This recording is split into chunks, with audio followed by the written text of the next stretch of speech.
আগের পর্বে আপনি দেখেছেন আমি টাইম ট্রাভেল করে চলে গেছি অতীতে, আর এখন এই সময় থেকে ফিরতে হলে আমাকে শেষ করতে হবে কিছু গুরুত্বপূর্ণ টাস্ক। হ্যালো ভাই ও বোনেরা, আজ আমার মেয়ের বিয়ের প্রতিযোগিতা। যে সাহসী পুরুষ তাকে হারাতে পারবে সেই পাবে তাকে জীবন সঙ্গিনী হিসেবে। আমি লড়বো।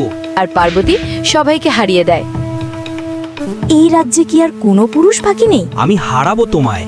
আপনার তলোয়ার তোলেন আর আমার সাথে লড়েন। জয় বজরংবলী। এই তো জিতে গেল। আমি জিতে গেলাম। এবার তোমরা স্বামী স্ত্রী হয়ে গেলে। স্বামী স্ত্রী মানে কি? দাঁড়াও, আমি জানি সেই ওর প্রেমিক। এ বিয়ে হইতে পারে না। বাবা, আমি ওকে ভালোবাসি। চুপ করো। মাফ করে দিন মালিক, সব দোষ আমার। তো বড় সাহস, ফকিন্নি ঘরে হয়েও তুই আমাদের ঘরে বিবাহর কথা ভাবছিস? যখন এ দুজন রাজি তখন আপনি তাদের থামানোর অধিকার রাখেন না। ঠিক আছে, তবে একটা শর্ত, যদি আমার শিশুর সাথে লড়াই জিতে তাহলে বিয়ে কনফার্ম। এই নিন লাড্ডু খান, শক্তি আসবে। আমি সেই যোদ্ধার সাথে কি করে জিতবো? প্লিজ কিছু বলো। তবে একটা উপায় আছে, আমরাই জিতবো। মাগো, মরে গেলাম। আজ তোকে ছাড়বো না, তোকে তো আমি গিলে খাবো।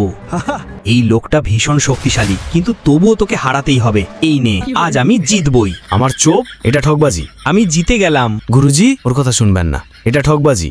আপনাকে এই বিয়েতে সম্মতি দিতেই হবে। ঠিক আছে, আমি রাজি। এভাবে আরেকটি টাস্ক সম্পূর্ণ হলো, আর আমি একটু একটু করে সেই প্রিন্সের আরো কাছাকাছি যেতে লাগলাম। কিন্তু গল্প এখানেই শেষ না। লাইক করেন পরে পার্টির জন্য।